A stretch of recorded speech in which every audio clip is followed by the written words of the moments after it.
Perhatian. Konten ini mengandung konsep esensi ilahiyah yang membutuhkan aspek pemahaman mendalam, yang kemungkinan hanya dapat diakses dengan keterbukaan hati dan pikiran, untuk mencapai tingkat pencerahan dan kesadaran yang lebih tinggi. Assalamualaikum warahmatullahi wabarakatuh. Salam sejahtera untuk kita semua. Rahayu, namaste, om swastiastu, namo buddhaya, salam kebajikan dan sehat untuk kita semua. Dan malam hari ini kita kedatangan guru kita yang kita tunggu-tunggu selalu. Pastinya alhamdulillah masih ada waktu untuk kita. Pak Wayan Mustika malam hari ini hadir. Boleh tepuk tangan untuk Pak Wayan Mustika. Terima kasih Pak Dr. Wayan yang selalu menyempatkan waktu. So malam hari ini kita akan membahas topik yang tampaknya seru banget gitu ya. Tampaknya ini hal yang sangat-sangat menarik banget gitu, karena malam hari ini kita akan berbicara tentang mengalir bersama evolusi ruh. So tidak berpanjang lebar, kita sapa dulu guru kita malam hari ini, Bapak Wayan Mustika. Pak Wayan, apa kabar Pak? Selamat malam Kang Abu, selamat malam semua. Malam. Assalamualaikum warahmatullahi wabarakatuh. Waalaikumsalam. Pak Wayan, terima kasih banyak atas waktunya. Hatur nuhun. Dan malam hari ini kami siap untuk mendengarkan, kami siap untuk menyimak apa yang hendak disampaikan. Kepada Pak Wayan, dipersilahkan. Terima kasih Kang Abu, terima kasih. Izin Kang Abu, suara saya agak serak, tapi ada sesuatu ingin menyanyi dari dalam. Jadi dengan suara serak, tapi ada sesuatu ingin menyanyi dari dalam, mohon izin. Nanti abaikan suara paraunya atau suara sumbangnya, abaikan. Tapi ini ada berkaitan dengan evolusi roh itu. Ada sesuatu yang ingin bernyanyi dari dalam, yaitu dari jiwa kepada pikiran. Mudah-mudahan ini didengarkan oleh pikiran-pikiran kita dan mengalami rasa yang sama bahwa jiwa kita sedang menyanyikan lagu ini. Ini lagu populer. Ingat ya, abaikan suara paraunya. Ya, lagunya begini, menunggu kamu. Ya, bayangkan aku di sini mewakili jiwa kita yang sedang bernyanyi kepada pikiran. Bayangkan, ku selalu mencoba. Ya, jadi dengarkanlah aku, wahai pikiranku. Aku, sang jiwa dalam dirimu, sang jiwa dalam diri ini, akan selalu untuk mencoba. Untuk menguatkan hati, untuk menguatkan diriku, menguatkan jiwa, menguatkan kesabaranku, menguatkan ketegaranku. Dari kamu yang belum juga kembali. Ya. Aku menguatkan diriku pada engkau, wahai pikiranku, yang sudah terlalu lama pergi menjauh dari diriku. Menjauh dari kesadaranku sebagai jiwa. Pergi keluar entah kemana. Mengejar impianmu yang tak terkejar. Meraih cita-citamu yang tak teraih. Lalu kamu terjebak dalam penderitaan-penderitaan kehidupan duniawi ini. Dan ketika engkau sebagai pikiran mengalami rasa penderitaan, akulah yang juga merasakannya di dalam. Tapi ada satu keyakinan, tapi aku masih tetap memiliki sebuah keyakinan. Keyakinan itulah yang membuat aku bertahan. Yang membuatku bertahan, tetap ada di dalam tubuh ini. Tetap berusaha untuk menemanimu melewati perjalanan-perjalanan kehidupan ini. Melewati penderitaanmu, melewati sukacita, melewati duka cita. Karena aku yakin bahwa penantian ini kan terbayar pasti. Bahwa perjalanan panjangku dari kehidupan demi kehidupan, sambil menanti engkau mencapai kesadaranku sebagai jiwa, mencapai kesadaran semesta. Dan ketika tiba saat itu, disitulah penantianku tidak akan sia-sia. Semua penantianku akan terbayarkan lunas oleh pencapaianmu.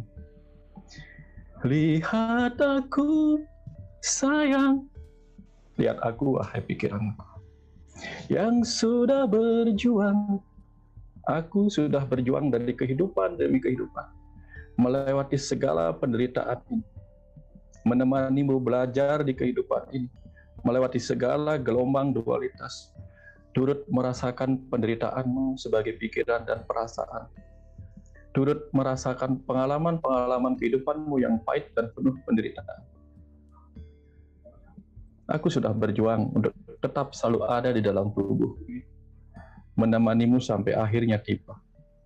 Tapi sayang, terkadang engkau, wahai pikiran, mudah putus asa, mudah mengeluh. Sedang aku sebagai percikan jiwa, percikan semesta, menemanimu selalu di sini di dalam. Dan aku selalu berjuang, menunggumu datang, menjemputmu pulang. Lihat aku sayang yang sudah berjuang, menunggumu datang, menjemputmu pulang. Aku akan tetap menunggumu di dalam, menunggu engkau pulang dari bepergianmu keluar, mencari apa yang tak tercari, mengejar apa yang tak terkejar, mengumpulkan apa yang tak terbawa pulang ke dalam kesadaran.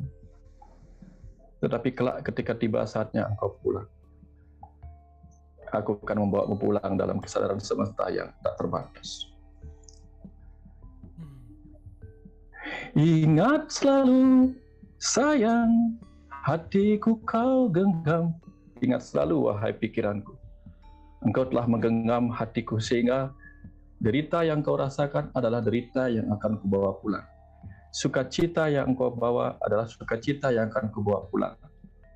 Pengetahuan-pengetahuan yang kau bawa, itulah pengetahuan yang akan kubawa pulang. Karena hatiku kau genggam. Aku takkan pergi menunggu kamu di sini. Dan aku tak akan pergi meninggalkanmu, meninggalkan tubuh ini. Karena aku akan selalu ada di dalam untuk menunggumu pulang, membawa pengetahuan yang harus kubawa pulang ke rumah sejatiku. Jadi hari ini aku meminta kepada engkau, wahai pikiranku, kumpulkan apa yang akan kubawa pulang, kumpulkan semua pengalaman rasa yang akan kubawa pulang. Berhenti mengejar apa yang tak akan terbawa pulang. Kumpulkan. Karena engkau adalah kekasih yang kubiarkan bepergian keluar, mengumpulkan benih-benih kesadaran untuk menjadikanku mengalami pertumbuhan kematangan dalam evolusi kehidupan ini, dalam evolusiku sebagai roh, sebagai jiwa dalam tubuh ini. Terima kasih kepada setiap pikiran yang mendengar ini, yang ada di setiap tubuh yang mendengar ini. Terima kasih. Terima kasih Pak Wayan, luar biasa. Boleh tepuk tangan dulu dong buat Pak Wayan, teman-teman Ibu dan Bapak. Ini openingnya udah langsung dalam banget gitu ya. Ini luar biasa banget nih kalimat-kalimatnya. Terima kasih Pak Wayan, luar biasa. Ya, oke. Kita lanjut sekarang dengan pesan. Lalu apa yang harus kita kumpulkan sebagai pikiran? Pertama, pikiran kita adalah kecerdasan semesta yang berdiam sebagai pikiran sadar yang bertugas mengumpulkan semua pengetahuan dengan rasionya, otak kirinya, lalu mengumpulkan semua pengalaman rasa dengan otak kanan, otak rasa, itu perasaan. Nah, kita ini di sini adalah tiga bersahabat, tiga bersaudara, tritunggal, tubuh, pikiran, jiwa. Kita tritunggal, tiga sahabat, tiga seperjalanan. Tubuh akan selalu mengalami evolusi untuk meningkatkan dirinya sebagai kendaraan yang harus siap menghadapi segala medan yang terus berubah. Jadi seperti kendaraan, kadang jalan yang berliku-liku, jalan yang kerikil lepas, dia harus menyesuaikan dengan itu.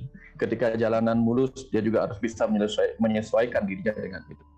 Begitupun tubuh ini ketika melewati perjalanan kehidupan yang penuh penderitaan, penuh gelombang sukacita, gelombang duka cita. Di situ tubuh harus selalu siap untuk menghadapi proses seleksi dan proses seleksi alam ini yang memaksa dia harus beradaptasi sehingga dia bisa terus berjalan untuk menemani jiwa ini mempelajari kehidupan ini. Ketika tubuh kita gagal beradaptasi melawan seleksi alam ini, sebagaimana yang terjadi di saat sekarang. Di masa pandemi ini kita diajarkan tentang bagaimana terjadi seleksi oleh kecerdasan alam ini melawan kecerdasan tubuh kita. Apakah kecerdasan sel-sel semesta kecil tubuh kita ini menang, ataukah kita tidak lolos seleksi alam ini? Sehingga nanti kita akan membutuhkan tubuh baru lagi.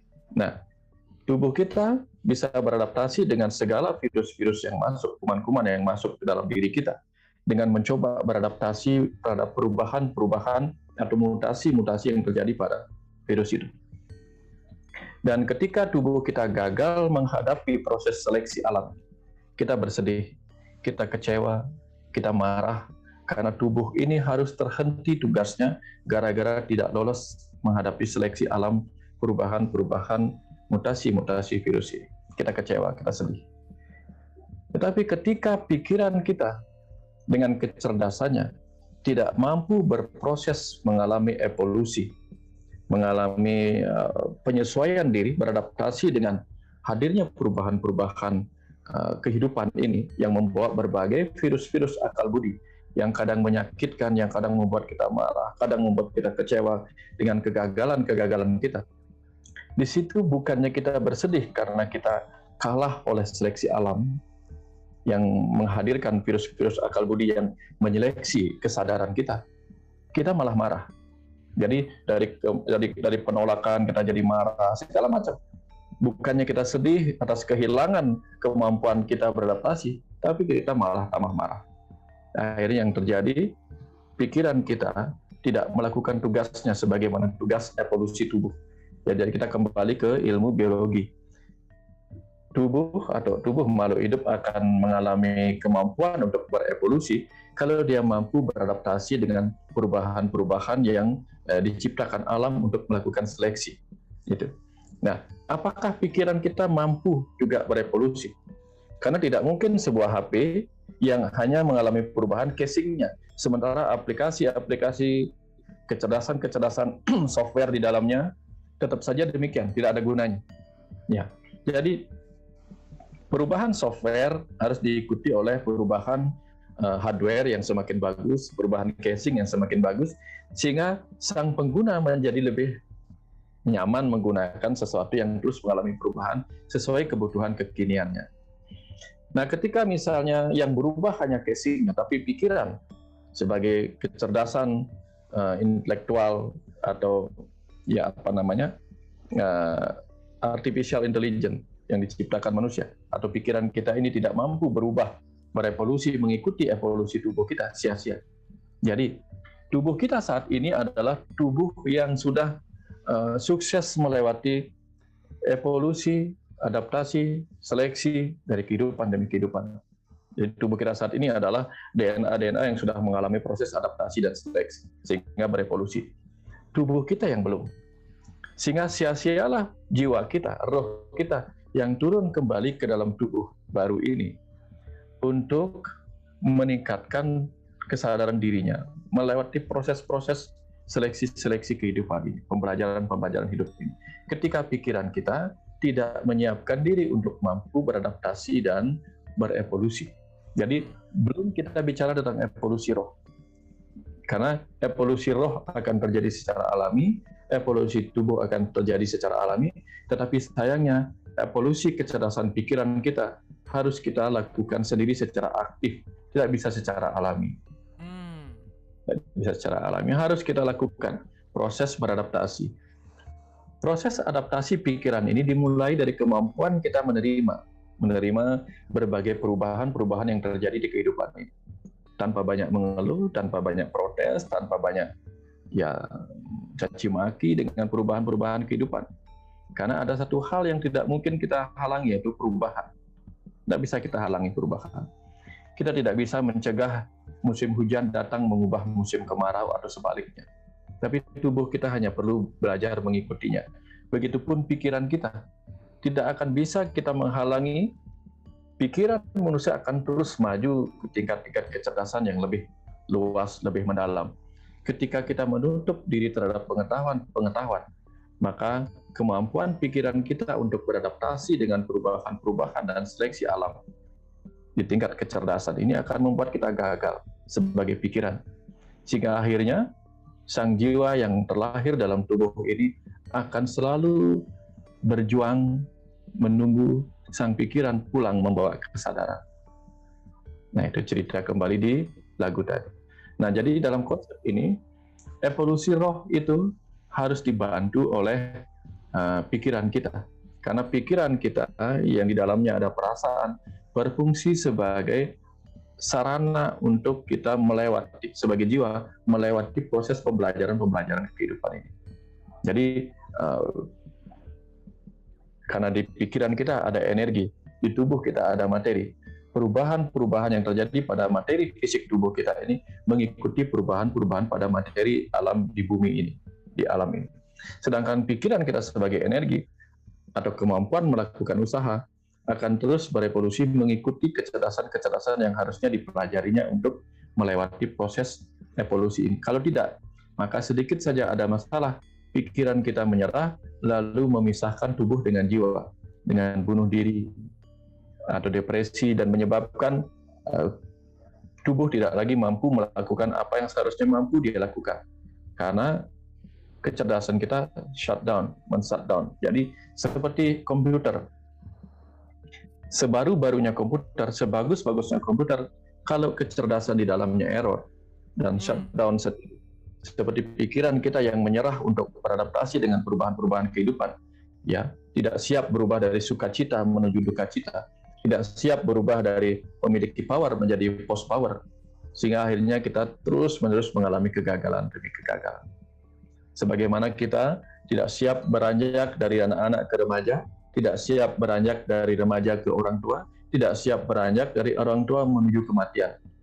Sehingga akhirnya pikiran kita yang tidak pernah siap itu kemudian tidak pernah menghargai waktu yang diberikan.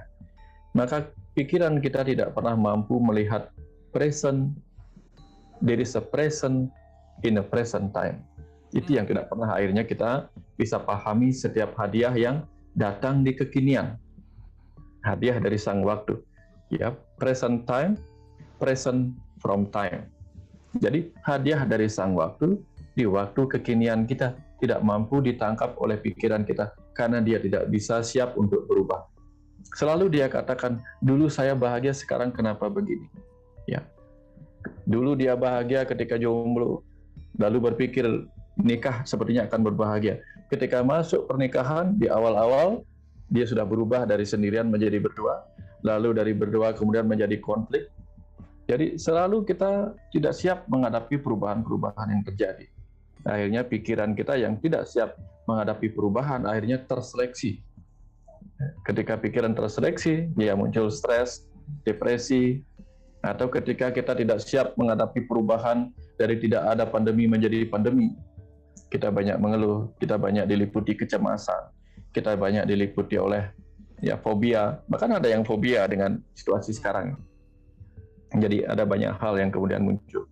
Nah, inilah yang paling sering terjadi. Yang paling sering terjadi bukanlah kegagalan tubuh kita beradaptasi. Faktanya apa? Banyak tubuh yang sudah berhasil melewati masa pandemi ini, tetapi pikirannya tidak berhasil melewati kecemasannya. Banyak dilihat. Jadi ada banyak survival dari pandemi ini, tetapi masih membawa kecemasan, ya, masih membawa kemarahan, masih membawa ketidakpercayaan. Ya, sementara tubuhnya sudah dengan cepat beradaptasi, persis seperti hewan-hewan beruang di kutub. Ada saat ketika salju tiba, dia mengubah warna kulitnya, warna bulu menjadi putih. Ketika hilang salju, musim gugur, musim biasa, dia berubah bulunya menjadi coklat sesuai dengan tanah. dengan cepat dia berubah mengikuti perubahan alam. Tapi pikiran kita selalu gagal untuk beradaptasi secepat tubuh kita beradaptasi dan berevolusi. Sehingga bagaimana mungkin roh kita akan gampang mengalami evolusi yang membuat dia terus mengalami proses-proses peningkatan kesadaran. Ya, kenapa? Karena jiwa kita harus terus-menerus menemani pikiran yang menderita oleh perubahan, menderita oleh kenyataan yang berbeda dari apa yang dulu dimilikinya. Sehingga alih-alih evolusi roh terjadi secara alami, mengalir, yang terjadi adalah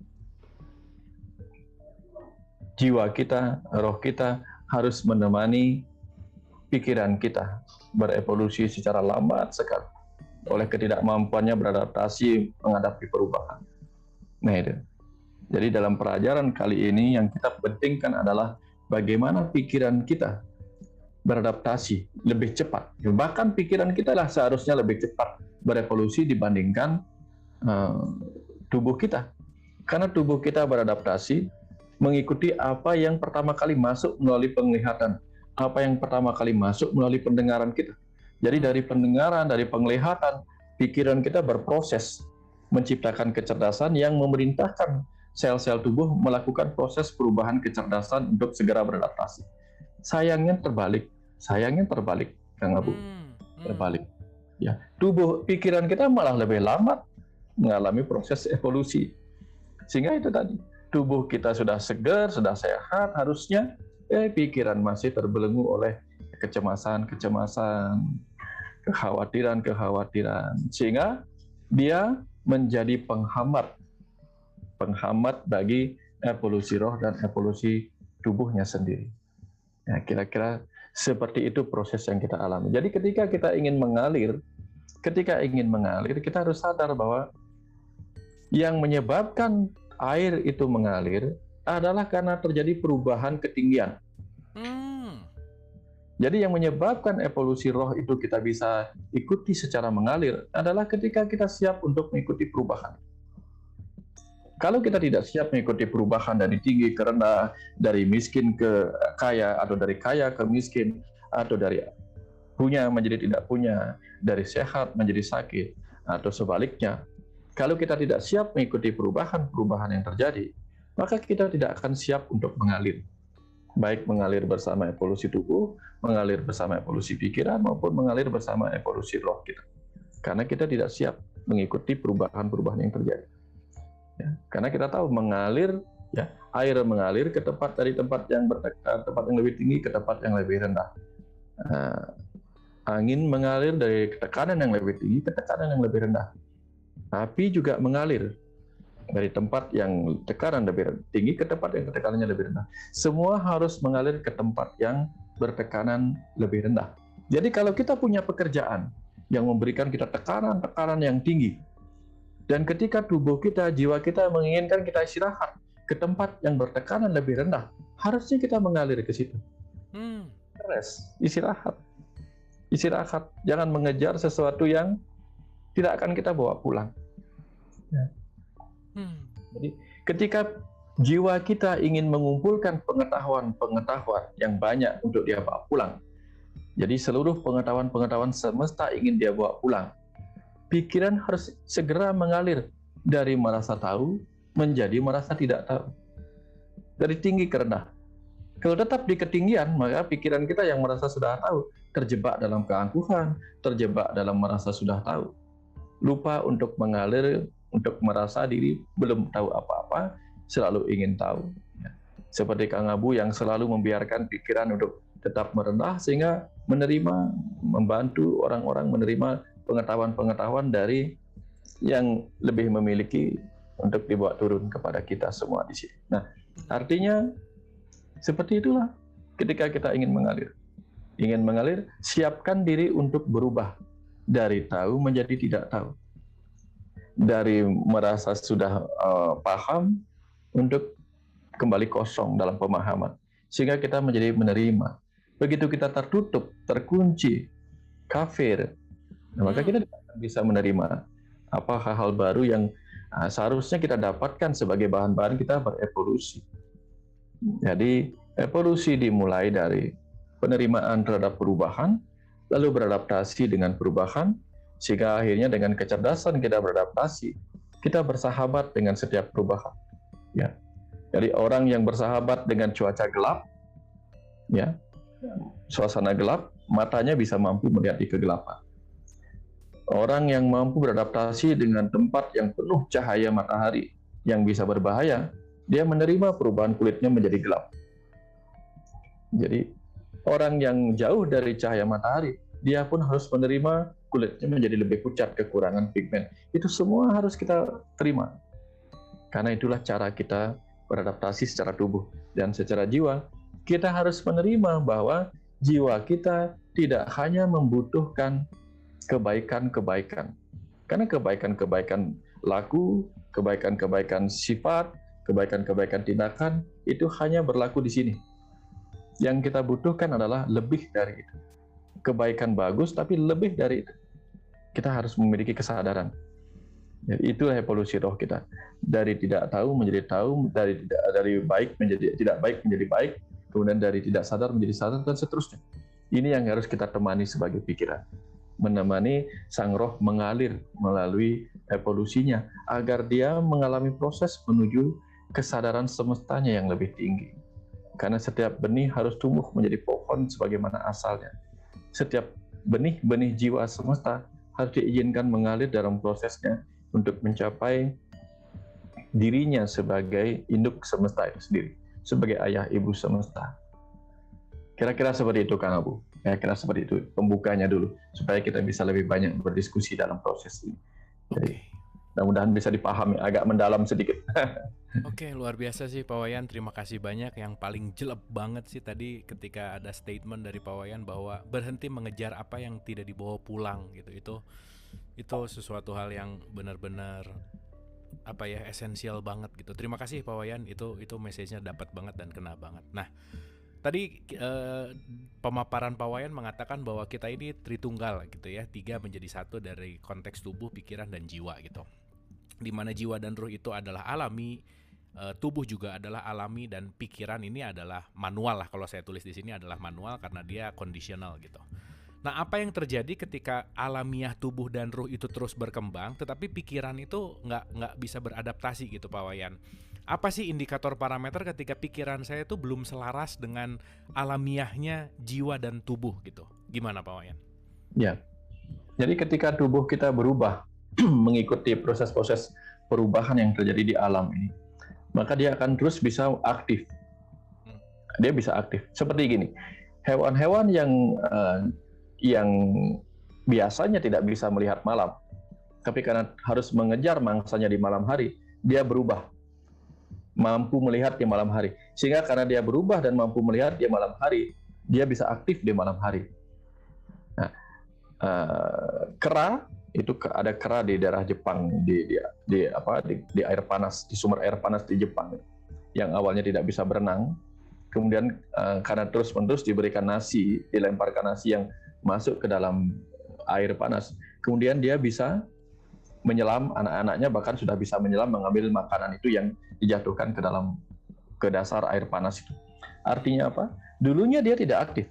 Ketika dilemparkan makanan yang jatuh ke ini, dia nggak aktif karena dia tahu dirinya nggak bisa. Tapi setelah dia bisa beradaptasi, dia tetap aktif. Dimanapun dijatuhkan, dia bisa tetap aktif.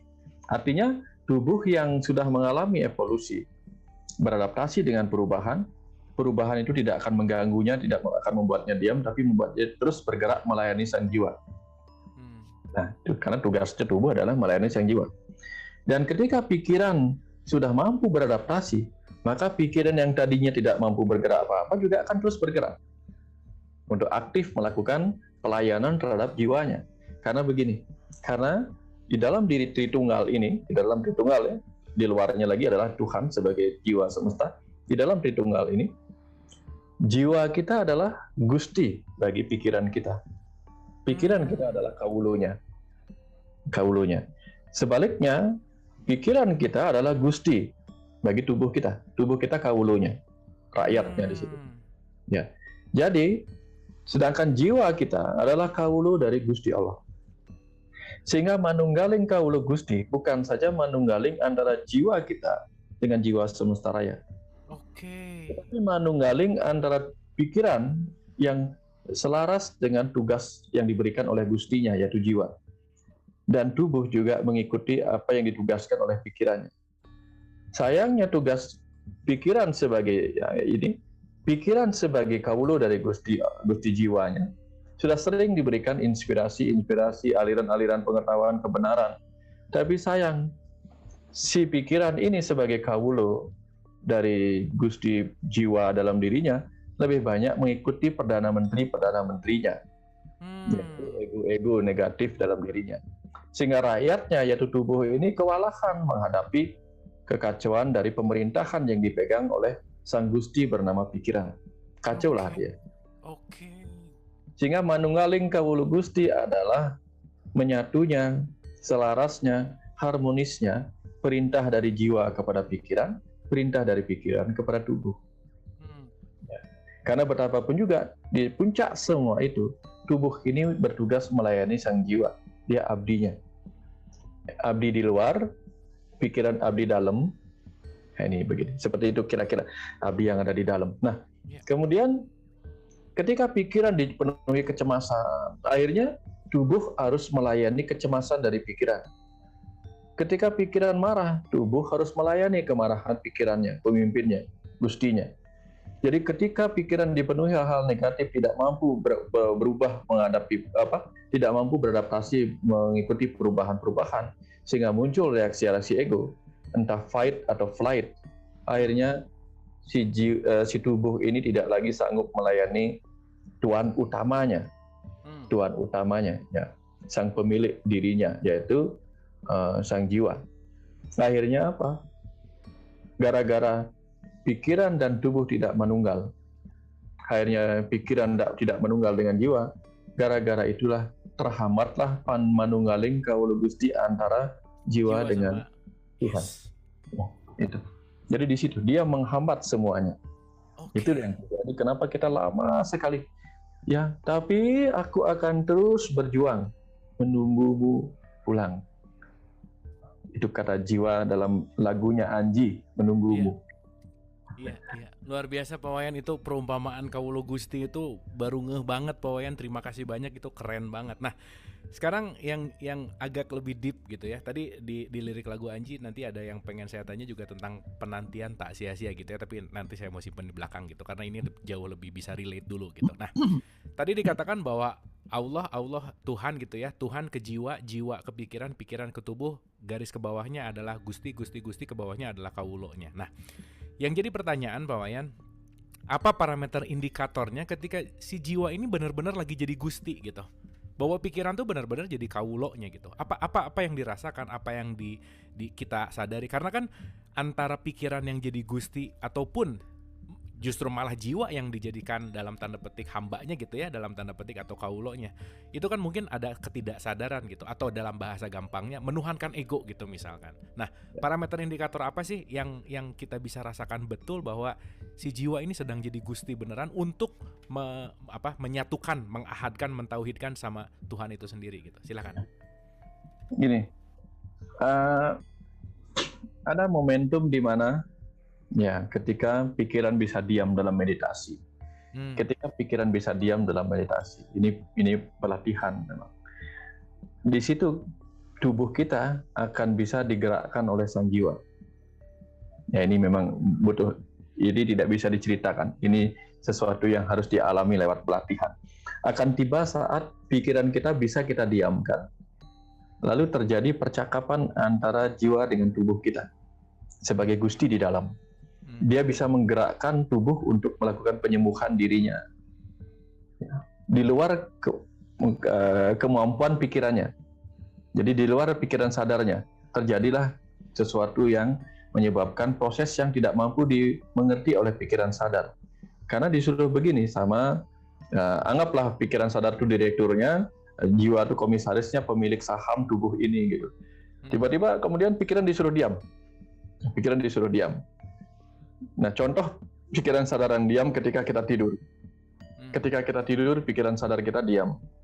Lalu ketika jiwa kita ingin menyampaikan sebuah pesan kepada tubuh kita, dia menyampaikan. Nah, pada orang-orang yang sudah menyambung, sudah bisa pikirannya menjadi kawulo bagi gustinya, itu pikiran kita tidak mampu melakukan perlawanan apa-apa ketika sang jiwa menggerakkan dia untuk melakukan sesuatu. Entah dia bergerak melakukan kebaikan, entah bergerak melakukan sesuatu yang dia tidak mengerti. Itu bisa terjadi. Tapi ini akan dialami oleh pikiran-pikiran yang sudah terbiasa untuk mendiamkan dirinya, untuk mendiamkan egonya, lalu mendiamkan dirinya. Tapi jangan kata mendiamkan diri, mendiamkan ego aja susah pikiran banyak orang. Jadi kalau kita sudah terbiasa mendiamkan ego, kita mengerti, oh kamu ego, kamu diam sebentar. Saya tahu kamu mengeluarkan pembenaran, jangan mengganggu. Ya, sehingga kalau pikiran sudah terbiasa mengendalikan egonya, mengetahui bahwa yang keluar dalam dirinya ada bisikan-bisikan pembenaran ego, dia bisa stop. Dan dia mencoba mengeluarkan pengetahuan dirinya. Lalu dia juga sadar, ini bukan ini yang saya maksudkan. Dan dia mendapatkan pengetahuan dari yang lain. Di situ dia tahu bahwa, oh ini, ya sesuatu yang tak terduga sedang terjadi. Karena disitulah kecerdasan jiwanya melakukan sesuatu yang tidak bisa ditolak oleh pikiran itu sendiri. Nah, yang paling nyata bahwa gusti jiwa itu sebagai gustinya dan pikiran tidak bisa berbuat apa-apa, itu kadang-kadang adalah ketika ada orang yang meninggal mendadak atau apa. Bukan tubuhnya sakit, tubuhnya tidak sakit, pikirannya tidak ingin mati, tetapi sang jiwa pergi begitu saja, meninggalkan tubuh yang dia miliki. Nah, di situ kemudian dalam situasi seperti itu dia juga punya kuasa bahwa pikiran yang masih ingin hidup, tubuh yang masih sehat, tapi ketika jiwa ingin pergi, ya sudah pergi saja, meninggalkan tubuh ini dan terjadilah kematian. Itu contoh ketika jiwa menggunakan kuasa yang model itu. Atau kadang-kadang jiwa mengeluarkan kuasanya, mengalirkan pengetahuan pada pikiran, sehingga pikiran yang tidak tahu apa-apa menjadi tahu dari pengetahuan yang datang dari jiwanya. Itu ketika instruksi datang dari sang jiwa, sang roh di dalamnya. Nah, dan itu hanya terjadi ketika itu tadi. Ya seperti dalam diskusi, dalam apapun, ketika moderator, pikiran itu kan moderator. Ketika moderator diam, pembisik-pembisik yang suka ribut berupa ego juga diam. Jadi semua tiba-tiba mendengarkan apa yang disampaikan oleh sang jiwa di dalam. Nah, di situ. Nah, itu contoh ketika kita mengalami itu. Nah, ada lagi pengalaman-pengalaman deja vu. Deja vu salah satu pengalaman yang di mana pikiran kita tidak pernah mengerti apa yang terjadi, kemudian tiba-tiba dia mengalami itu. Dari mana pikiran bisa mendapatkan pemahaman seperti itu? Ya oke lah, banyak yang meneliti tentang deja vu dengan berbagai keterbatasan, dengan berbagai persepsi ilmiah. Boleh lah, tapi kan suatu ketika akan terus terjadi. Tapi ada juga yang meyakini bahwa deja vu adalah ingatan dari jiwa yang pernah melihat kehidupan yang akan datang ketika dia ada di kehidupan sebelumnya. Nah, jadi ada saatnya otak ini kan hanya organ. Jadi otak ini hanya organ, seperti komputer dia hanya organ yang bisa berpikir sendiri, tetapi dia bisa berpikir melalui penggunaan oleh sang jiwa, sang pengguna itu sendiri. Nah, ketika sang jiwa mengatakan shutdown, dia shutdown sendiri. Tapi ada saatnya si pikiran itu sendiri, artificial intelligence yang di dalam komputer itu, dia menguasai dirinya sendiri, ada begitu. Sehingga yang stres itu pikiran, yang memakai yang stres, ini mau pakai ini kok nggak bisa ya, disuruh gini nggak bisa ya. Nah, itu ketika dia yang berkuasa. Tapi kalau kita lagi marah nih, pengguna lagi marah, mau dia masih hidup, mau juga udah tutup, mati, tinggalin aja sudah. Nah, itu seperti jiwa yang meninggalkan tubuhnya. Ya, atau ketika jiwa udah berkuasa, dia bisa mengubah segala sesuatunya. Nah, seperti itu kira-kira. Kamu komputer tuh harusnya nurut banget sama usernya gitu ya. Usernya pengen pakai MS Word, pakai Zoom gitu. Tapi tiba-tiba di dalamnya ada chaos, di dalamnya ada bugs, ada apa dan lain-lain, dipencet apa jadi error. Nah, itu mungkin yang terjadi ketika si pikiran menjadi Tuhan gitu ya, dalam tanda petik, si pikiran tidak menjadi kaulo bagi jiwanya. Gitu ya Pak Wayan ya. Ketika komputer itu terlanjur mendownload virus-virus. Yes. Jadi ketika pikiran kita mengizinkan terdownloadnya virus-virus akal budi yang datang dari doktrin-doktrin yang tidak benar, ajaran-ajaran pembenaran, sehingga terjadilah kekacauan di dalam diri kita. Sehingga kekacauan terjadi, si user mau memakai gini ya sudah kacau balau sistem di dalamnya. Ya, saya butuh yang baru.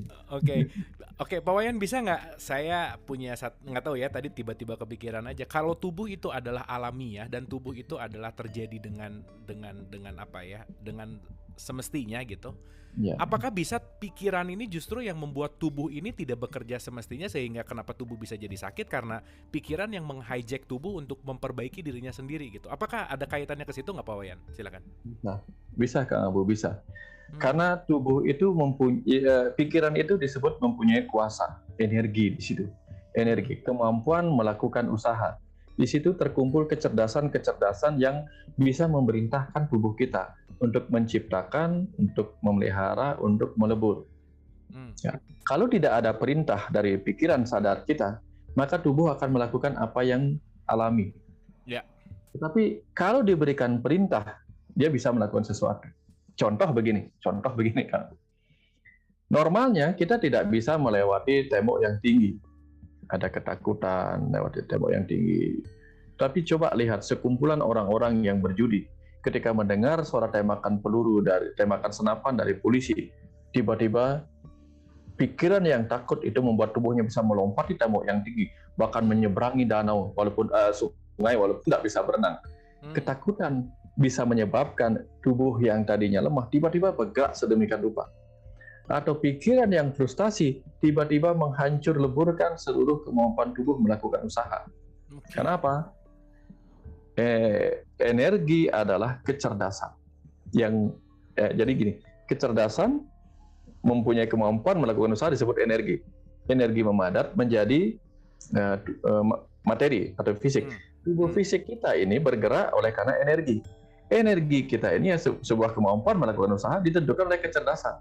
Kalau kecerdasan pikiran kita menjadi kebodohan, ya, hal-hal yang gelap, kebodohan itu kegelapan, takut, cemas, marah dan sebagainya, tiba-tiba dia akan kehilangan energi, kehilangan kemampuan melakukan usaha. Maka wujud dalam materinya pun kehilangan usaha, kemampuan melakukan usaha. Tidak bisa bergerak, menjadi lumpuh dan sebagainya. Ya, itu sebabnya pikiran bisa menyebabkan dia bersemangat, pikiran juga bisa menyebabkan dia mati. Karena pikiran kita menyimpan saklarnya, on-off-nya di situ. Oke.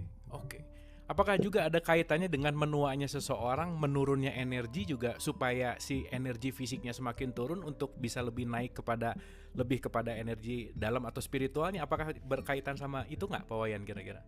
Pada akhirnya, ketika pikiran kita terus-menerus remaja, dan dia memaksa tubuh untuk mengikuti keremajaannya, untuk mengikuti ambisi-ambisinya, akhirnya karena begini, kalau diibaratkan tritunggal tubuh, pikiran, jiwa ini diibaratkan jiwa adalah bapak, tubuh adalah ibu, karena tubuh ini materi itu meter itu mother, jadi dia tubuhnya ibu.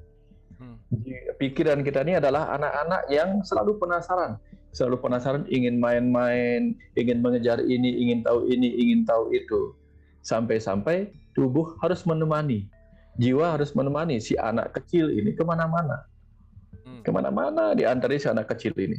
Padahal maunya si orang tuanya ini, jiwa dan tubuh, ayah dan ibu semesta kecilnya ini, supaya si pikiran itu beranjak dewasa. Karena apa? Ketika dia beranjak dewasa pikiran, maka pikiran yang beranjak dewasa inilah yang nanti akan merawat ibu dan jiwanya yang akan menua. Itu. Tapi ketika dia tetap remaja, akhirnya apa yang terjadi? Suatu ketika ibunya mengatakan begini, ibu sudah nggak sanggup lagi. Ibu nggak sanggup lagi menemanimu, menemani keremajaanmu. Sekarang pilihannya begini, ibu akan menua, akan menghambat ke ambisimu. Pertanyaannya, kamu mau mengerim apa memaksa? Kebanyakan yang terjadi itu sekarang sudah selesai, sudah menua, tubuhnya mengalami post power syndrome, pikiran juga mengalami post power syndrome. Tubuh sudah menua, pikiran masih memaksa, lupa untuk kembali ke dalam. Oke, kita sudah menua. Kamu jangan lupa menua bersamaku. Karena ketika aku menua dan aku harus mati, jiwa akan pergi. Kamu mau sama siapa di sini? Ditanyain anaknya itu, ditanyain si pikiran itu. Ayo menua bersamaku. Sehingga nanti ketika ibu harus pulang kepada ibu pertiwi, tubuh ini pulang kepada ibu pertiwi, kamu nanti pergi sama ayahmu, cari ibu baru nanti. Cari ibu baru, cari tubuh yang baru nanti. Ya, yang akan lahir dari tubuh bumi lagi. Sehingga nanti berkembang lagi. Supaya nanti kalau ada bagian-bagian yang keremajaanmu kamu belum selesaikan di sini, selesaikan di kehidupan berikutnya. Iya. Okay. Nah, tapi jangan lupa untuk bertumbuh matang. Gitu. Karena kalau kamu tidak bertumbuh matang, bagaikan buah yang tidak matang, ketika jatuh lagi ke bumi, kamu tidak akan bisa tumbuh. Karena hanya biji-biji yang matang akan bisa tumbuh kembali menjadi pohon baru. Ketika pikiran sebagai benih yang belum mau mematangkan dirinya, kelak ketika setelah kematian dia ingin jatuh kembali ke kehidupan bumi untuk bertumbuh lagi, akan sulit baginya untuk bertumbuh dengan ketidakmatangannya sebagai benih atau biji. Ya, diingatkan lagi sama tubuh ini, diingatkan kembali kita sama ibu. Sehingga nyanyiannya dulu, masih ingat nyanyiannya dulu? Iya. Putri Cening Ayu itu ya. Cening Ayu, diikatkan lagi. Nah, anakku yang ayu di dalam, nak ngijeng cening juma, diam di dalam. Ibu mau ke pasar dulu, berbelanja dengan penglihatan, dengan panca indera, ibu berbelanja segala macam pengetahuan untuk bertumbuhnya kamu supaya menjadi lebih matang.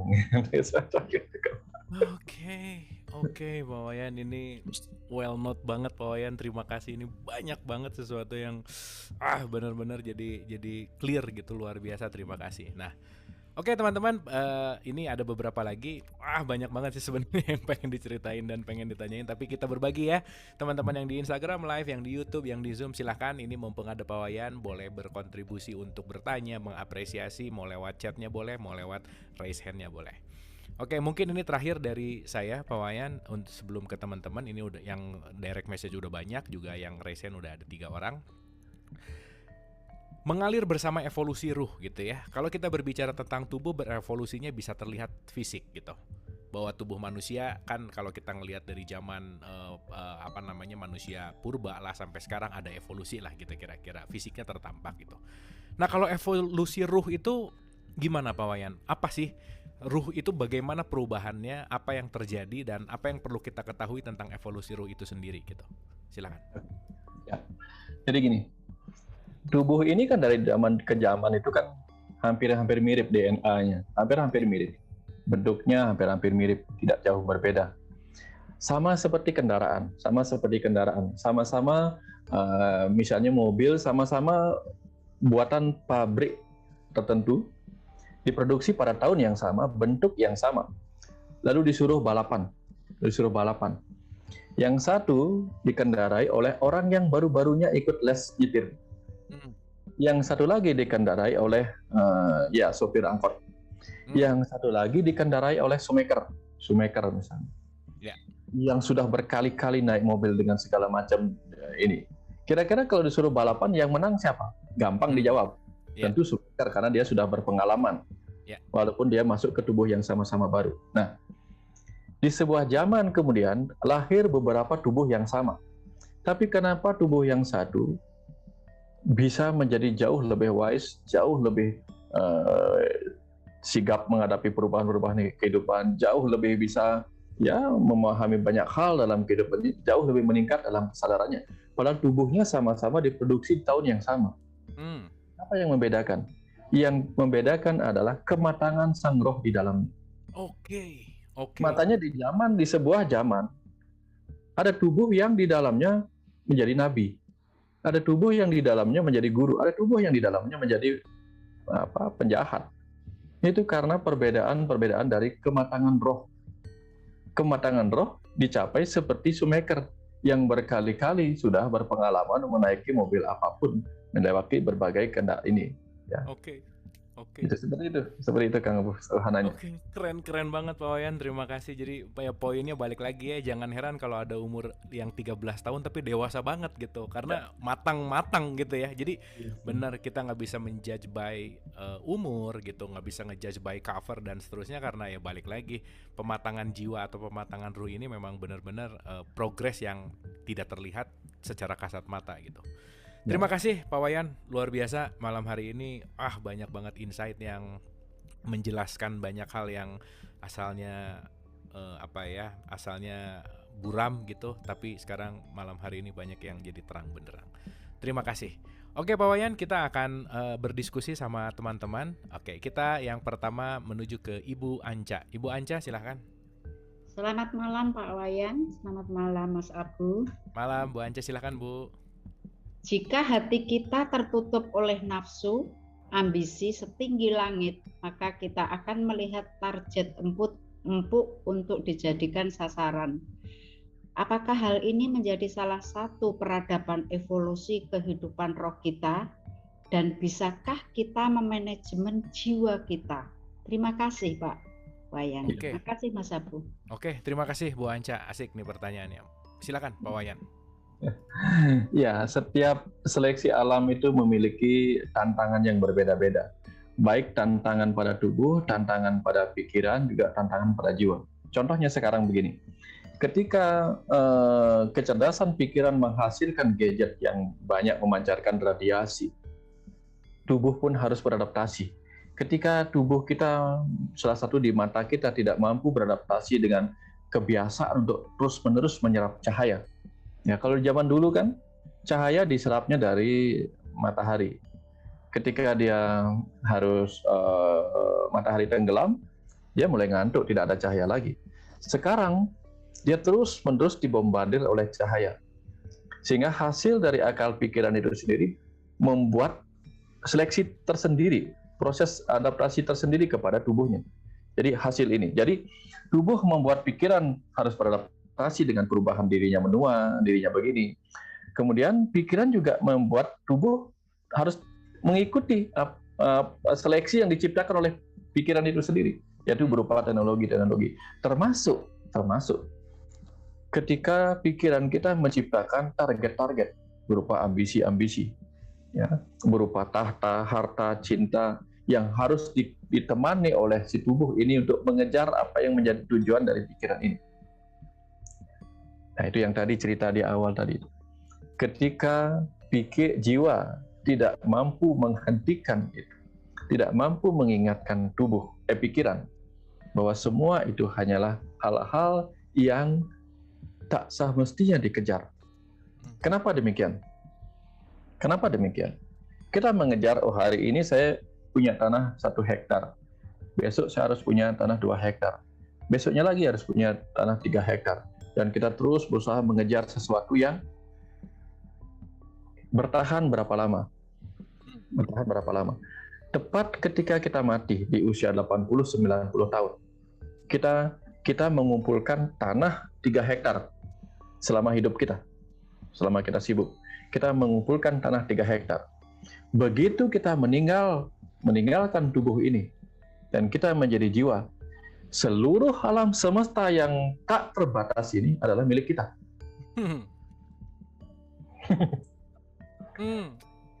Kita mengejar apa yang sudah menjadi milik kita sebenarnya. Oke. Iya. Saya jadi garuk-garuk kepala. Ini nggak kepikiran sih Pak Wayan. Ini sih benar-benar iya ya gitu. Oke. Ya, itu tadi. Bahkan ketika satu bumi ini pun kita miliki sebagai seorang, saya jadi pemimpin dunia. Seluruh bumi ini adalah kuasa saya. Bumi ini sangat-sangat kecil dibandingkan 30 miliar triliun bintang dan planet-planet di dalamnya yang kita miliki. Tidak lama. Berapa umur kita? Kalau kita gunakan umur kita sampai 80-90 tahun untuk mengumpulkan seluruh bumi ini menjadi sertifikatnya hak milik kita, walaupun sia-sia, tak mungkin. Tapi setelah itu tanpa sertifikat kita miliki semuanya ini. Hmm. Lalu itu tadi kita mengejar kita mengejar milik kita sendiri. Seperti kucing yang mengejar ekornya, berputar-putar mengejar ekornya sendiri. Jadi kita mengejar milik kita. Makanya di ajaran Buddha ada bilang begini. Buddha ditanya, ketika Siddhartha mengalami pencerahan, ditanya sama seorang peramal. Ketika saya mengikuti jejak kakimu, saya lihat ada seseorang yang mulia, memiliki kerajaan yang luas sekali dan menjadi raja bagi alam semesta ini. Tapi kenapa yang saya temui hanya seorang biksu?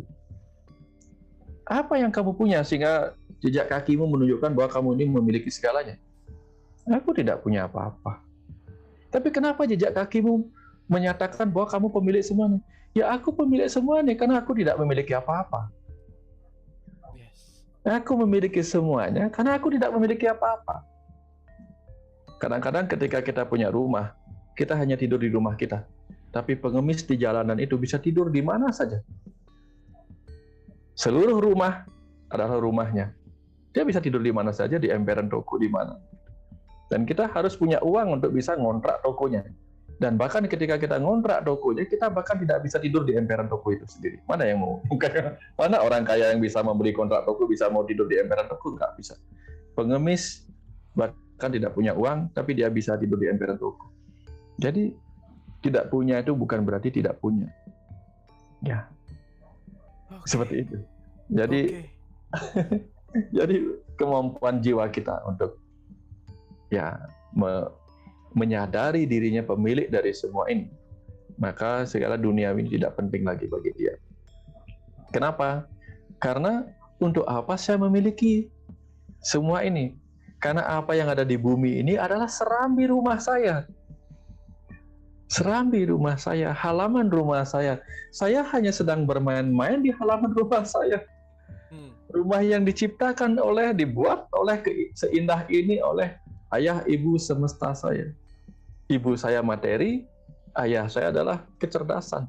Kecerdasan menjadi materi, dia menciptakan keindahan. Dan saya bermain-main untuk belajar pada taman-taman yang dia ciptakan. Belajar pada kisah-kisah kehidupan yang dia buat. Di depan dia menciptakan panggung ini. Untuk apa saya berusaha memiliki apa yang... Bener Pak Wayan, ini kita lagi main di teras aja sih sebenarnya ya, belum masuk ke rumahnya. terus habis gitu betah lagi di teras gitu ya. Padahal rumahnya jauh lebih besar. Wah, luar biasa sih Pak Wayan, ini asik banget sih. Terima kasih banyak Pak Wayan. Terima kasih banyak. Terima kasih Bu Anca, mudah-mudahan menjawabnya. Wah, super, luar biasa, mind blowing. Oke Pak Wayan, ini ada sebelum ke Mas Aryo ada pertanyaan menarik nih. Ketika jiwa itu, ini ada 4 pertanyaan yang sama, jadi saya baca dan mungkin bisa menjawab gitu ya. Jadi ini mirip pertanyaannya.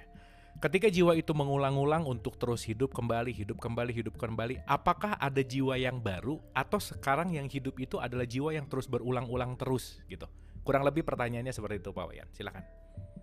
Dalam hasil penelitian Dr. Michael Newton, pernah ditanyakan hal yang sama. Kemudian terjawabnya di situ bahwa ketika ada satu jiwa yang benar-benar tidak bisa mengalami perubahan, sehingga akhirnya ya sudah diapa-apain juga nggak bisa, sudah dipermak segala macam nggak bisa, sehingga akhirnya benar-benar harus di-recycle menjadi sesuatu yang baru. Ya, kadang-kadang dibutuhkan seperti itu, tetapi pada akhirnya kita diizinkan untuk terus berkembang, berulang-ulang sebanyak mungkin yang kita inginkan, kecuali kita benar-benar tidak bisa. Ya, samalah seperti apa ya? Ya, ketika kita punya handphone, ada rusak kita perbaiki. Akhirnya benar-benar nggak bisa sama sekali. Udah, benar-benar diambil. Hal-hal penting diambil. Jadi dia benar-benar benar-benar di recycle, dijadikan sesuatu yang baru. Jadi barunya bukan berarti begini. Dia roh yang benar-benar harus dimulai dari awal lagi. Di awal lagi, benar-benar tanpa pengalaman apa-apa. Seperti sebuah komputer yang benar-benar di-clearkan semua file-file yang pernah kita simpan, clearkan semua, gitu. Benar-benar dimulai dari awal lagi, gitu. Yang barangkali sudah tidak bisa diedit lagi segala macam di dalamnya, tidak bisa diedit segala macam. Sudahlah ngetik ulang lah dari awal begitu. Saya kira seperti itu. Terima kasih Pak Wayan, terima kasih. Ini juga ada pertanyaan dari teman-teman di Instagram Live. Bagaimana untuk mendelete segala sesuatu virus yang terlanjur terdownload sesuai dengan apa yang tadi dibicarakan? Silakan Pak Wayan. Kalau kita ingat di komputer itu kan ada kita mempunyai antivirus itu. Nah, jiwa kita ini kan adalah sebenarnya antivirus. Jiwa kita ini antivirus yang selalu mengingatkan dengan kebenaran-kebenaran dari dalam. Nah, ciri-ciri kita didatangin virus dari luar itu adalah menimbulkan gejolak, menimbulkan kekacauan dalam sistem ketenangan kita. Kalau kita dikuasai oleh jiwa kita, maka kita menghadapi kehidupan ini tenang. Apapun yang terjadi, kita bisa tenang. Tapi begitu ada gejolak, ketika kita menghadapi sebuah perubahan, menghadapi suatu peristiwa, ada gejolak, berarti tanda-tanda guncangan-guncangan itu disebabkan oleh virus-virus akal budi yang terlanjur terbenam di dalam diri kita. Bagaimana mendelete-nya? Mendelete-nya adalah dengan tadi antivirus tadi. Atau mungkin di restart, kemudian dengan antivirus kita restart, kadang-kadang refresh segala macam kita lakukan itu. Tapi kalau antivirus kita tidak mempan lagi terhadap virus yang masuk, ya sudah kita ganti lagi dengan antivirus yang baru. Ya, karena itu sebabnya antivirus kita itu harus terus-menerus diupdate. Jadi pembelajaran spiritual kita harus terus-menerus kita update. Karena kadang-kadang kita komputer itu tidak terhubung baik dengan antivirus yang sudah ada di dalam. Sehingga dia membutuhkan antivirus baru yang diciptakan dari luar. Nah, itu sebabnya kita membutuhkan guru-guru. Ya mungkin karena selama ini pikiran kita jarang-jarang terupdate dengan antivirus yang ada di dalam dirinya sendiri. Sehingga dia membutuhkan masukan-masukan antivirus dari orang-orang lain di luar yang sudah terhubung dengan kecerdasan jiwanya. Jadi di situ sebabnya kita belajar kepada orang-orang yang lebih wise, lebih luas wawasannya, sehingga kita bisa menjadi lebih mampu menghadapi virus-virus yang masuk sebagai virus akal budi. Ya, karena kalau tidak, antivirus yang sudah kita miliki tidak tahu bahwa itu virus akal budi apa tidak. Tapi dengan belajar lebih banyak, kita tahu, ternyata ini virus akal budi yang lain. Ya, tanpa itu kita pikir ini sudah nggak berbahaya gitu, karena kita pikirnya begitu. Nah, jadi cara mendelete-nya ya dengan mengupdate kemampuan-kemampuan kita sehingga kita bisa melihat sisi lain. Misalnya kalau tidak, ya, ada ajaran yang mengatakan kepada kita bahwa berbohong itu dosa. Berbohong itu dosa. Kita pegang sebagai sebuah doktrin, berbohong itu dosa. Tetapi kemudian di ajaran yang lain mengatakan there is a white lies. Ada beberapa kebohongan yang boleh dilakukan dengan sebuah tujuan kebaikan, gitu misalnya. Ternyata itu membuat kita, ya, kalau virus akal budi itu kan mendoktrin kita. Jadi ketika didoktrin kita kehilangan kemampuan kita untuk meluas, untuk berproses meluas. Tapi begitu ada yang baru, Nah, seperti itu misalnya. Ada yang mendoktrin kita, meludah itu tidak sopan, gitu misalnya. Tapi begitu kita lihat di Afrika sana, di daerah Kenya kalau tidak salah, di sana meludah itu biasa. Meludahin teman, bentuk keakraban, itu contoh. Ternyata lain lagi. Jadi yang tadinya kita tolak sebagai hal yang buruk, ternyata di tempat lain, ini bukan hal yang buruk. Nah, itu pentingnya kita bisa memiliki alat screening virus akal budi. Sehingga yang di sini kelihatan baik, ini ternyata berbahaya buat kita. Ya. Contoh misalnya lagi, kalau di tempat lain kita diajarkan, kita harus sukses. Sukses itu adalah punya harta sekian, itu sukses di tempat yang itu. Di ajaran yang lain, ya mungkin kita akan bertemu guru yang mengatakan, banyak loh orang yang sudah kaya malah begini loh. Yang tadinya kita kira bukan virus akal budi, malah ternyata ketika kita ikuti malah menghancurkan kita. Ini contoh-contoh yang bahwa kita perlu mengupdate antivirus di dalam diri kita lewat berbagai pencerahan. Ya saya kira apa yang dilakukan dialog positif dengan mendatangkan banyak guru-guru, banyak orang-orang yang sudah berpengalaman dalam kehidupannya, itu membuat kita tahu bahwa oh ada virus-virus baru nih diciptakan selama ini. Kalau enggak kita nggak aware gitu. Jadi update terus antivirusnya. Terima kasih Pak Wayan, terima kasih. Berikutnya Mas Aryo, silakan. Ya, tadi disinggung sedikit ya soal hubungan dengan pasangan, entah pada saat mungkin pacaran, kemudian jadi suami istri, yang kadang-kadang begitu jadi suami istri kok jadi kaget gitu. Kalau misalkan waktu baru mulai pacaran masih girlfriend version 1, terus naik ke version 2, version 3, version 4 itu rasanya makin seneng gitu. Tapi begitu pindah track dari girlfriend version 4 ke wife version 1, nah ini suka kaget. Waduh, karena ada hal-hal yang waktu pacaran itu mungkin kurang dalam, jadi nggak pernah kelihatan gitu.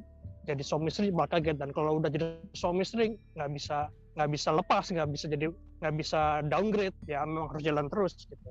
Nah, hal-hal seperti ini tadi kan mungkin ada salah satu indikasinya karena mungkin proses pacarannya kurang terarah lah gitu, mungkin hanya senang-senangnya aja gitu.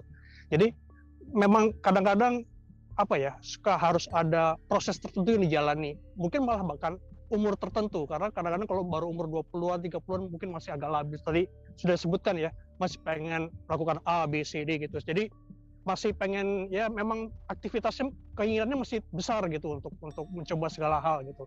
Dan menurut berbagai kajian juga, dan bahkan di beberapa agama seperti tadi disebutkan ya, dalam ajaran agama Buddha Siddhartha Gautama, itu kan dia mencapai tingkatan seperti itu setelah umurnya 40-an, ya kan? Setelah mengalami, dia pernah jadi orang kaya, pernah mengalami hal segala macam. Jadi memang sepertinya proses ini penting. Nah, masalahnya bagi setiap orang proses itu kan berbeda-beda kan, bentuk dan ragamnya kan. Malah kadang-kadang untuk yang generasi yang milenial ini, mereka maunya yang serba instan gitu. Nah, hal yang seperti ini kira-kira bagaimana ya cara mengolahnya supaya bukan dianggap sebagai petaka, tapi memang suatu hal yang ya memang harus dijalani. Jadi mereka paham bahwa kalau memang misalkan nggak perlu menikah umur 20-30, ya tunggu 40 pada saat sudah siap misalkan, ya tidak apa-apa.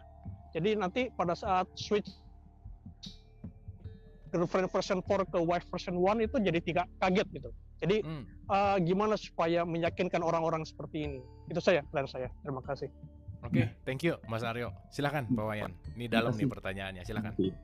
Ya, mungkin karena begini. Pernikahan itu kan harus 4 kali, bukan 3 kali lagi, 4 kali sekarang pernikahan. 3 kali nggak cukup, 4 kali. Sehingga dalam proses pernikahan 4 kali itu, dulu di kehidupan sebelumnya, kita memulainya di usia yang lebih tua. Sehingga prosesnya menjadi malah kelewatan, kurang cukup.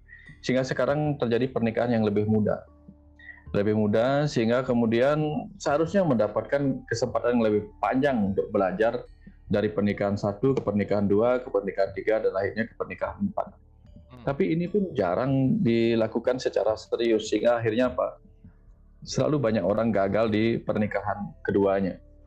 Sehingga ketika dia gagal di pernikahan keduanya, jadi pernikahan itu menjadi sia-sia untuk mengajari kita sebuah pengalaman rasa menjadi Tuhan. Karena bagi saya, pernikahan adalah jalan cinta untuk berjumpa Tuhan. Karena pernikahan itu berjalan cinta berjumpa Tuhan.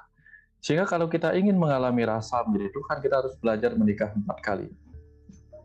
Menikahkan tubuh yang pertama, menikahkan pikiran yang kedua, menikahkan jiwa yang ketiga, dan menikahkan keluarga besar dari pihak wanita dan pihak laki-laki. Sehingga di situ kita akan mengalami rasa bahwa di pernikahan tubuh kita belajar mengalami rasa bagaimana Tuhan menciptakan materi berupa alam semesta ini dari dirinya. Ya. Tuhan menciptakan alam semesta, materi alam semesta dari dirinya. Ketika kita menjadi ayah dan ibu, kita menciptakan alam semesta kecil dari diri kita. Di pernikahan kedua, kita belajar menyatukan seluruh kecerdasan yang terpisah-pisah. Kecerdasan yang maskulin dan kecerdasan yang feminim. Yang dulu kita bawa sebagai, ya karena gini, ketika alam semesta diciptakan sebagai materi dan yang mengisi materi itu, ya sehingga menjadi makhluk hidup, benda-benda ini seperti itu. Kita harus mengalami rasa rasa di dalam tubuh laki-laki, rasa di dalam tubuh wanita. Menyatukan rasa dan rasio, sehingga butuh pernikahan kedua. Nah, ketika pernikahan kedua gagal, ini yang sering menjadi penyebab orang cerai, orang kemudian bertengkar, orang gagal berevolusi terhadap perubahan-perubahan, karena dia gagal di pernikahan kedua. Ya, pada beberapa orang dia gagal di pernikahan pertama untuk menghasilkan alam semesta kecil, anak-anak. Tapi belum tentu kegagalan itu merupakan sebuah kegagalan. Bisa saja dia memang tidak bertugas untuk reproduksi, meneruskan keturunan manusia. Tetapi dia bertugas untuk mempelajari dirinya, untuk fokus pada pernikahan keduanya. Tapi banyak kemudian orang ketika gagal memiliki di pernikahan pertama menghasilkan semesta kecil, putra-putri, dia menyerah di situ. Padahal mungkin saja itu bukan tugasnya kali ini. Di kehidupan kali ini tugasnya adalah belajar lebih banyak, fokus pada bagaimana menikah kedua, menikah pikiran. Sehingga hasilnya adalah saling sepaham. Lalu mungkin di kehidupan berikutnya, dia baik-baik saja, nikah pertama, punya anak, nikah kedua, dan sebagainya.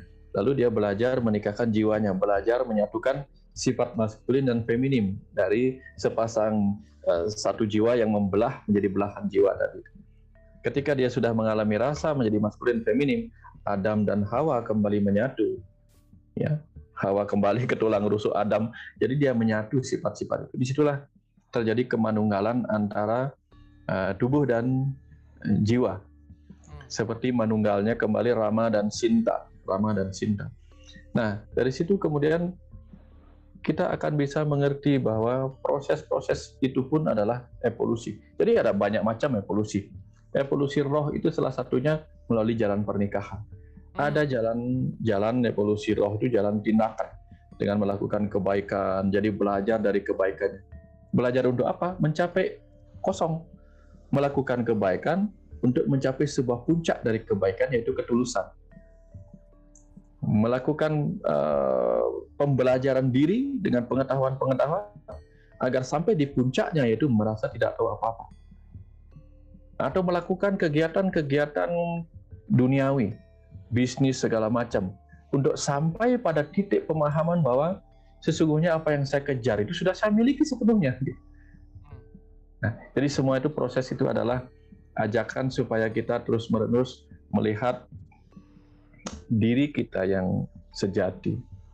Ya, entah lewat pernikahan yang menyatukan yang tadinya sebagai satu jiwa tunggal yang membelah menjadi maskulin feminin, yang terus-menerus belajar menyatu lewat pernikahan, atau yang satu sumber sebagai pengetahuan yang kemudian menyebar menjadi banyak pengetahuan, kemudian dikumpulkan lagi lewat pembelajaran.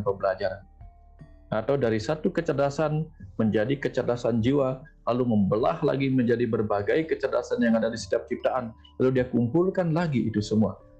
Dari Sang Pencipta mengumpulkan kecerdasan dirinya yang tersebar melalui semua ciptaan. Itu juga sebuah proses untuk evolusi. Mau pilih proses evolusi yang mana, silahkan.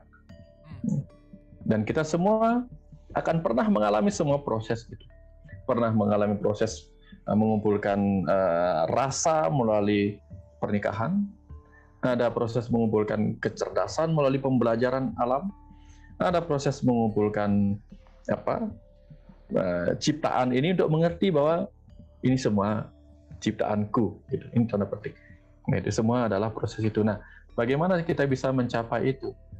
Tentu dengan selalu membawa bekal pemahaman bahwa tugas saya di sini dengan alat berupa pikiran dan perasaan ini adalah mengumpulkan pengetahuan dan pengalaman rasa. Itu, mengumpulkan pengetahuan dan pengalaman rasa dengan pikiran, otak kiri rasio kita, dan rasa di otak kanan kita. Entah rasa melalui pernikahan, entah rasa melalui seperti sekarang ini, entah rasa seperti apapun. Ya, tugas-tugas kehidupan itu. Jadi itu cara kita mengumpulkan. Jadi ya seperti itu. Kita berevolusi bersama, panggilan jiwa kita mengikuti apa yang dibisikin oleh hati nurani kita melalui inspirasi-inspirasi seperti itu. Kira-kira seperti itu. Terima kasih Pak Wayan, terima kasih. Nanti mungkin ada topik khusus tentang pernikahan Pak Wayan. Ini tampaknya menarik banget gitu ya. Ini harus kita selami lagi nih, karena menarik banget tadi pernikahan dengan tubuh, pikiran, jiwa, dan keluarga besar. Ini saya rasa hal yang penting untuk kita sadari dalam konteks pernikahan yang holistik gitulah kira-kira. Terima kasih Pak Wayan, terima kasih banyak. Baik, berikutnya Aira Gisela, silakan. Ya, halo, selamat malam Pak Wayan, Kang Abu. Selamat malam. Aku sebetulnya ada yang mau ditanyain. Ini agak sulit, gampang-gampang sulit, tapi pertanyaan yang besar dan mengganggu sekali. Sebelumnya terima kasih juga Pak Wayan, kita udah bantu saya lewat WhatsApp waktu itu. Jadi gini, tadi Pak Wayan bilang kita harus membiasakan diri untuk mendiamkan ego ya Pak ya. Nah, ada satu kesulitan yang sangat besar bagi diri saya. Bagaimana caranya mendiamkan ego? Dalam arti di sini ego adalah pikiran ya Pak ya, kalau yang saya tangkap. Bagaimana caranya kita mendiamkan ego, terutama ego untuk melepaskan atau mengikhlaskan. Dan bagaimana caranya kita melatih atau menterapi diri kita agar kita selalu mendengarkan hati nurani kita, Pak. Itu aja sih pertanyaan saya. Ya. Oke, terima kasih. Terima kasih, terima Pak. kasih, Terima Mbak kasih, Aira. Kang Abu. Ya. Terima kasih, pertanyaannya sangat esensial. Keren banget. Terima kasih. Silakan, Pak Wayan. Ya, jadi dalam ilmu yang psikoanalisa, kita pahami bahwa ego itu bukan sesuatu yang negatif, dalam arti negatif yang buruk, bukan. Ego itu hanya sebuah reaksi dari sekumpulan memori-memori pikiran kita yang membentuk sesuatu yang kita sebut ego, sebuah reaksi.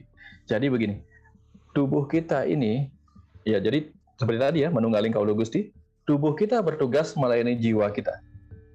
Pikiran kita juga bertugas melayani jiwa kita. Nah, tubuh kita dalam proses dia melayani jiwa kita, dia selalu menjaga dirinya supaya tidak rusak, tidak sakit, tidak mati. Maka dia dengan kecerdasannya dia membangun sistem imunitas, sistem kekebalan.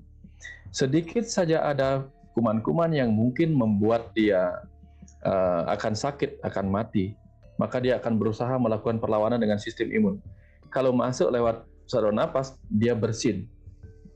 Kalau masuk lewat makanan, dia muntah. Atau kalau terlanjur masuk, dia keluarkan dengan buang air besar.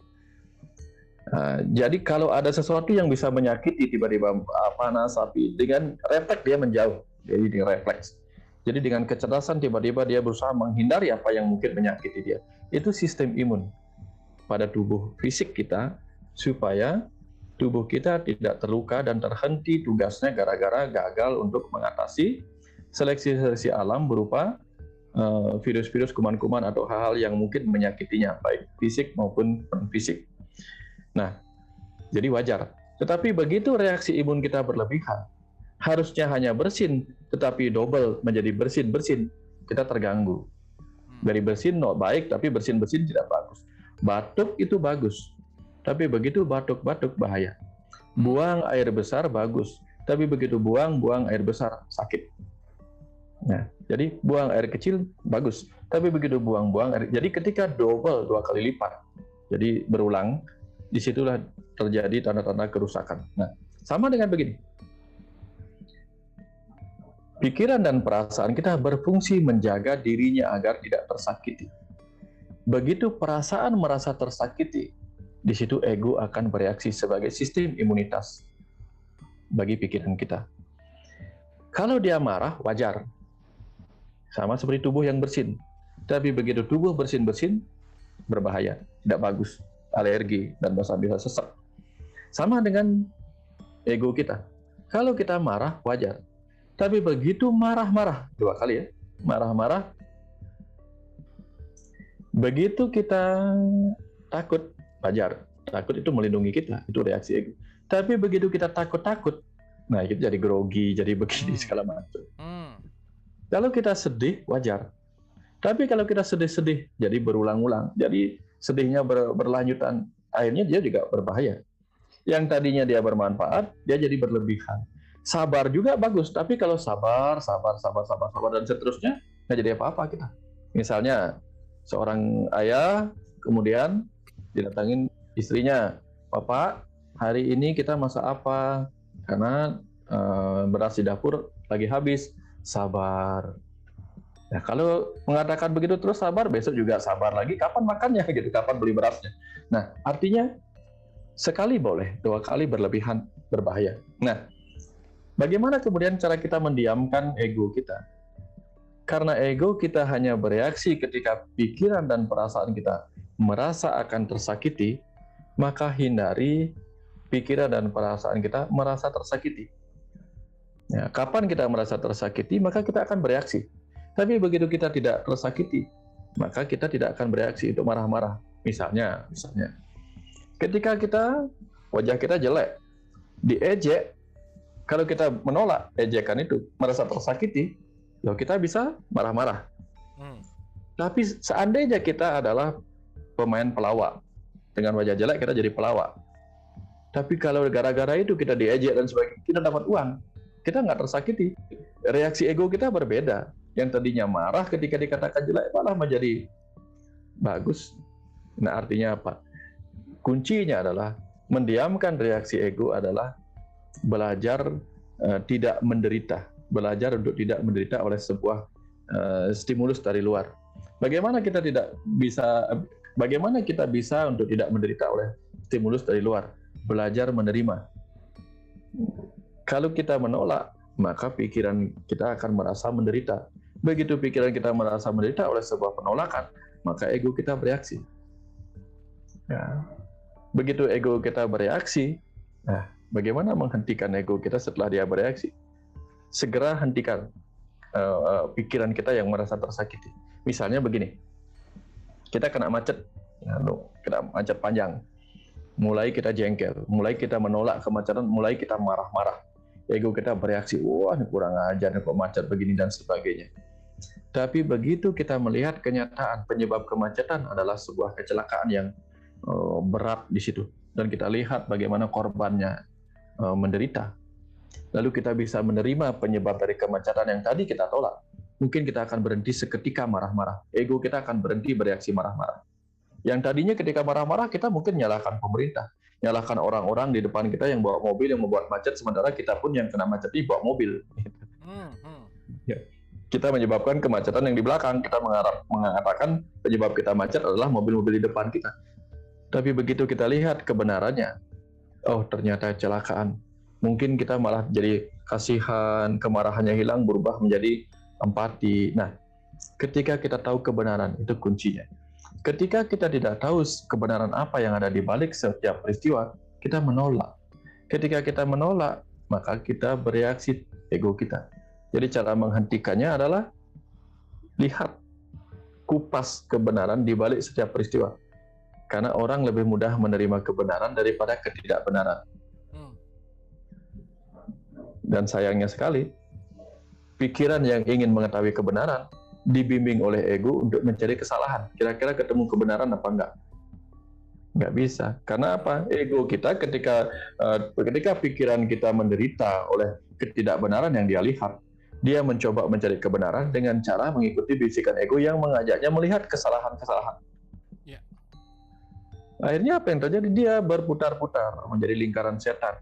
Nggak ketemu kebenaran karena dia cari kesalahan demi kesalahan orang lain. Ini siapa salah dalam peristiwa ini, siapa yang salah, apa salah, dan akhirnya dia menderita oleh banyaknya hal-hal yang salah. Satu kesalahan menimbulkan satu keluhan, begitu banyak kesalahan yang dia temukan, banyak keluhan. Seperti itu Kang Abu. Luar biasa. Terima kasih Pak Wayan. Intinya juga tadi bahwa kita harus terampil dalam menderita gitu ya Pak Wayan ya. Belajar menerima dalam penderitaan itu sendiri. Ya. Terima kasih banyak Pak Wayan. Boleh tepuk tangan dulu untuk Pak Wayan. Terima kasih, tidak terasa sudah 25